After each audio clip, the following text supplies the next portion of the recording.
Hey, Dr. Jon Finn here. Welcome to the Habit Mechanic podcast. Right now, you can get my new best-selling book, Train Your Brain for the AI Revolution, at tougherminds.co.uk. The digital book, audiobook, and physical book are all available at a special price that you won't find anywhere else.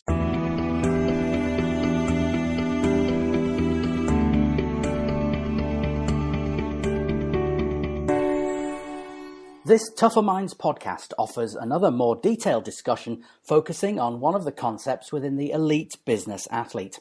That's the name of our ebook, which is available for free on the Tougher Minds website. The elite business athlete explains how performance secrets from global sports stars can be beneficial and transformative for everyone. The book provides an overview of key concepts that boost resilience, personal performance, and well-being. In this podcast, Dr. Jon Finn discusses the performance psychology technique referred to commonly as mental imagery. It's used within the Tougher Minds training programs. We started the podcast by asking Jon Finn to explain more about mental imagery and the famous golfer who was well known for using it. Well, Jack Nicklaus probably describes it the best. It's like going to the movies inside your head. I think sometimes that can sound confusing for people because it's not exactly as if you're watching a movie in your head. If you can think of, well, what does your house look like? And actually, how many windows do you have in your house? Can you count those up? And this is a task that everyone I know can perform without actually seeing their house in front of them. They can create some sort of visual representation of something that's physical and real inside their head, even when they're not looking at that particular thing. So, other language we might use to describe imagery are, visual memories, seeing what your first car looked like, seeing the hospital where your child was born, seeing the church where you might have got married. And, people talk about daydreaming as well. So some people might be thinking about England having to take penalties in the next game, the European Championships, and how that might unfold.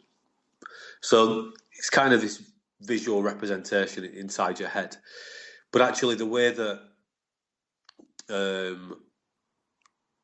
sports psychology and former colleagues like Professor Paul Holmes, who developed the PETLET model of imagery, is that imagery isn't just necessarily about a visual thing. So that's often why the term visualization will be critiqued, because imagery can be a multi-sensory experience, including sounds and touch and smell and even taste. Boxers report tasting the blood in their mouth before they go into the ring to try and get them fired up, almost imagining they've been punched in the nose. So imagery in its fullest understanding is a multi-sensory understanding. And going back to Jack Nicklaus, he has this very vivid description of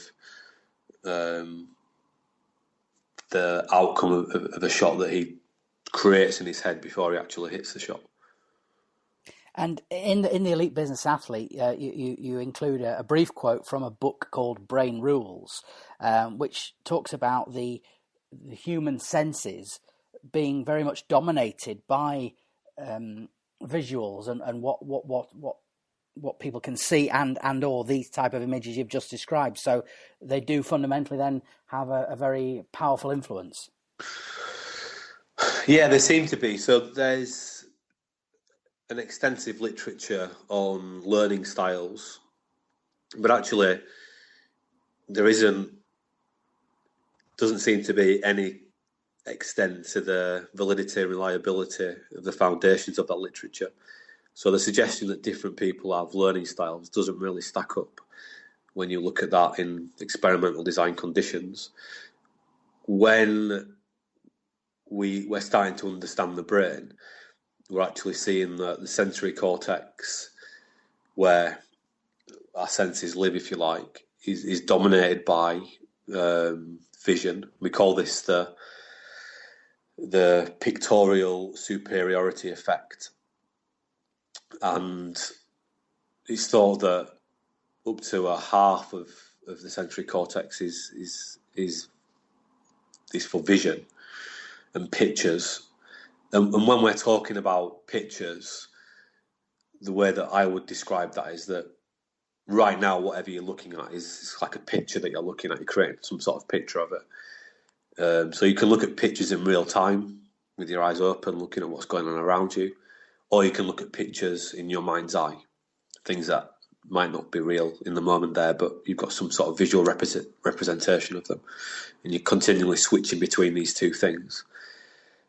Evolutionary, it would make sense that vision is dominant,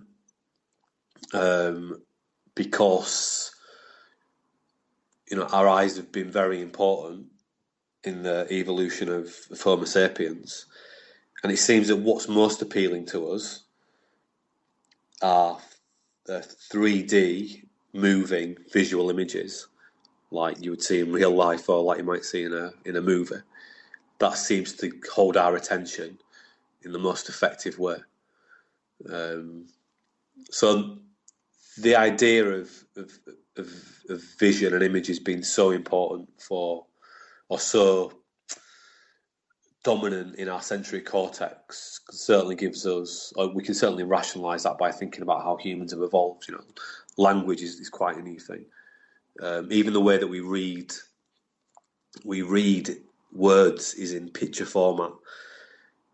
So there is people probably seen this, where you see a sequence of words or put together, but the letters in the words aren't in sequence. Yet you can still make sense of the words, because your picture's just actually taking pictures of the whole word, not necessarily every single letter. There's some really nice designs around the power of the visual. So there's some research, which I think John Medina talks about, where expert wine tasters given a white wine, but it's dyed red. So these experts, so-called experts, they taste this wine, and yeah, it's definitely a red wine, and it comes from this region, and it's a white wine. It's just the colour throws them. So pictures are powerful, and as well as seeing those pictures through our eyes in real time, we can generate them in our mind's eye as well. And so we know then that it's part of life, of everyday life. We know, as you've just outlined, it's very dominant and very powerful. And also because of what Tougher Minds has shown us about human predisposition, if you like, we know that the images that you might focus on, see in your mind's eye, or choose to look at, can be things that are perhaps worrying, threatening, and tempting to us. So that can be problematic for people. Yeah, so the idea with imagery and making imagery into a skill is that you can start to get control over the images that you have.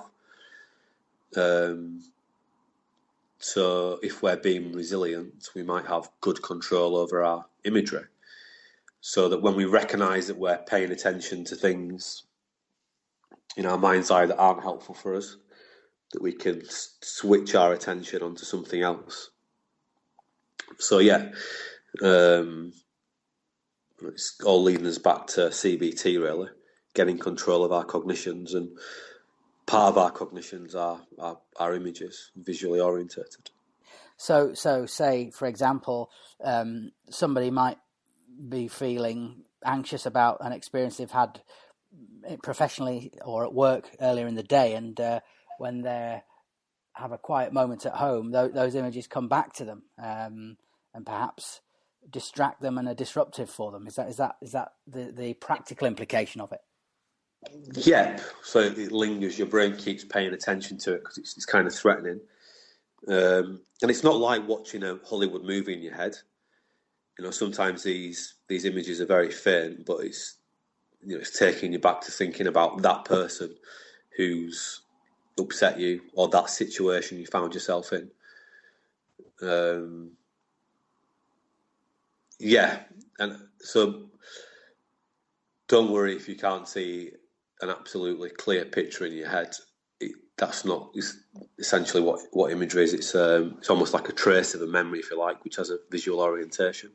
Some people are very good at it. Some people are not so good at it. But I've done extensive research on imagery, and everyone I've ever screened, they can do this. It's just sometimes some people are better at it than others, and you can learn how to get better at it. I guess that's the key thing. Yeah, and the crux of this specific chapter in the Elite Business Athlete, and a lot of what you do, as I understand it, with Tougher Minds, is helping people to address this. And you use the notion, the concept of you extend, if you like, the idea of a film or a television program by almost using the idea of changing channels on a TV screen to help people address this.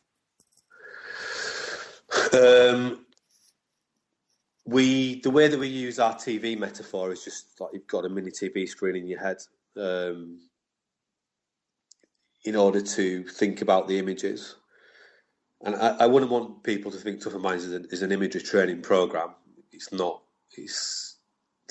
But it's central to how we think, because cognitions, in relation to the science that we come from, they can be framed as pictures or words, which is self-talk or imagery. And part of taking control of your thoughts, regulating your emotions, which are driven by your thoughts, or they drive your thoughts, they're interconnected ideas. Part of that is taking control of this visual element. And in fact, the way that we think about controlling images, we think about your brain's a little bit like a computer. You can kind of take control of the computer, and you use words and pictures to take control of it. So that's the way that we think about it. And if we're going to get good at taking control, we might need to plan out the words and the pictures that we're going to use to help us to take control in advance of the situation that might cause us a problem. So that, if we're sitting at home in the evening and we're getting stressed out, we might have a phrase that we say to ourselves, and we might have a visual thing that goes with that phrase that actually helps us to refocus our attention away from the unhelpful thing and onto something helpful. Jack Nicklaus had a very clear thinking, visual strategy every time before he hit a golf shot. And that was born out of him recognising that under pressure he wasn't playing as well as he knew he could. So he had to develop some strategies to help him to have a better chance of performing at the level in golf that he could. And he went to the extent, and again, this is in the Elite Business Athlete ebook, which you can download from the Tougher Minds website, tougherminds.co.uk. Jack Nicklaus actually created the short film, if we want to stay with the film metaphor, and he actually saw the ball going in the hole, him making the swing. This kind of detail was what was involved in his use of managing imagery. Yeah, so painting a very rich, vivid picture, and it's the richer the picture we paint, the less chance of the unhelpful thoughts coming in there. If you really imagine your brain's like a cup, it's got the capacity of a cup. It will always be full of something. So if you can fill it full of the helpful stuff, then it's going to be more helpful to the skill you're trying to perform. It does sound a little bit magical imagery sometimes.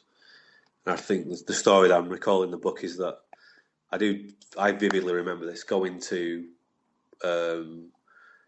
play golf with my dad as a younger kid in my dad's van, his work van, and on the radio there was, I guess, 5 Live, and John Daly was leading the British Open, and they were talking that he was using imagery techniques, visualization techniques before the shots, as if it was. Well, I think they're almost questioning the legality of it. It's like, this is illegal. This can't be legal. Should he be banned from doing this, from seeing the sort of shot that he wants to hit? So I think it's often quite a feels like quite a supernatural, weird thing for people to be doing. But, all the top performing athletes report doing this, from David Beckham and his free kick work. Johnny Wilkinson is a huge advocate of it, and even Wayne Rooney, I know, talk about using imagery to try to help them to control pressure situations.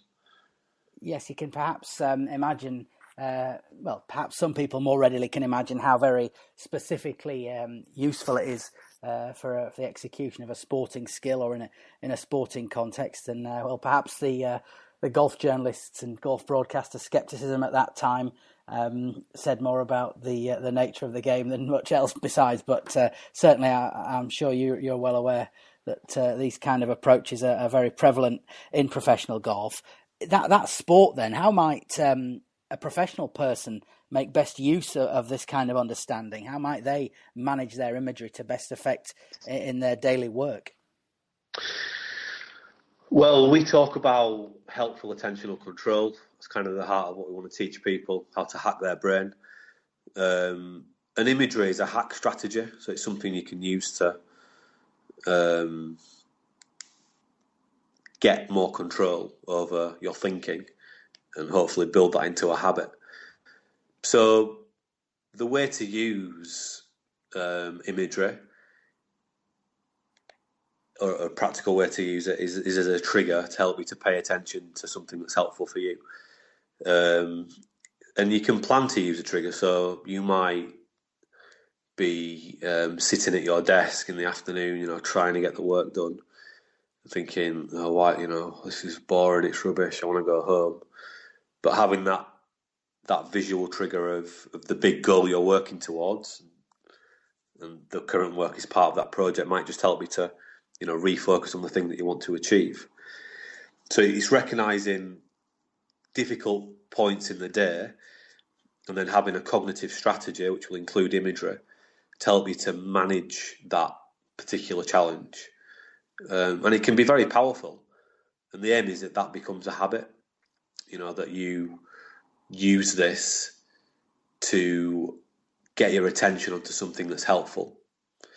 And a good example of another example of how you might use imagery is if, let's say, you're going for a run and your legs start to hurt. It's not that helpful to keep paying attention to your legs hurting and, oh, my legs are hurting so much, this is so difficult. That's not helpful things to be thinking about. So you've got to deploy strategies like imagery to give you a different attentional focus onto something that is useful to pay attention to. Like, I'm doing really great here, it's nearly over, keep going for the next. Imagine my legs feel nice and light, like this kind of thing. So, often we're using imagery in combination with words or self-talk, which I think we're going to talk about in another time. But it's about planning out these strategies so that they're helpful for you in the thing that you're trying to achieve. When people trying to go to sleep at night, they use counting sheep, don't they? That's an imagery strategy where they're trying to get their attention away from maybe the things that are stressing them out onto something that's not non-threatening and might actually help them to drift off. So again, that's an imagery strategy. We have activation, which we talked about in a previous podcast. Again, that gives you a visual representation of your physiological kind of alertness, which is a helpful image to have. Tell me to use sort of images to relax or to pump yourself up, to activate yourself. So there's some examples of how you might use this skill in order to manage yourself every day. Yeah, and just a couple of final points. Again, you'd emphasise, I suppose, then that for anyone looking to use this in the way you've just described in their own lives, the detail of the images is important, and it's also important that you practice the skill you've just described. Yes, because these are skills, so we're trying to work up from knowledge to skill to habit. I spent 8 years doing a PhD on what's called meaning-focused coping, which is essentially reframing difficult situations.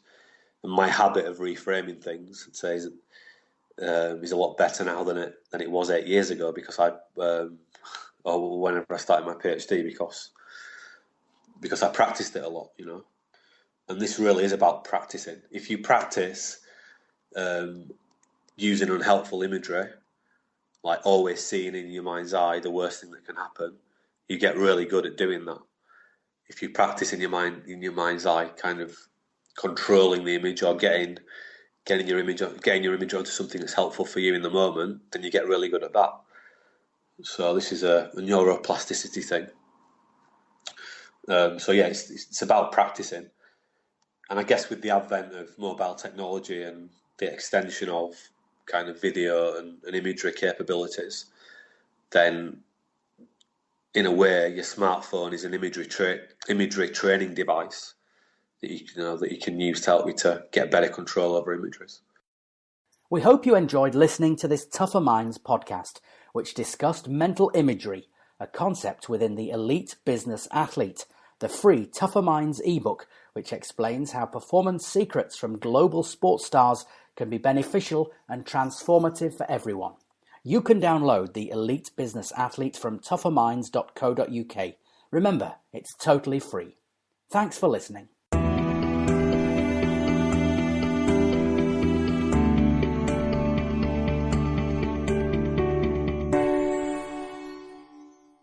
Thanks for listening to the Habit Mechanic podcast. If you liked it, please subscribe and tell someone else about one of the ideas or insights that you found most interesting.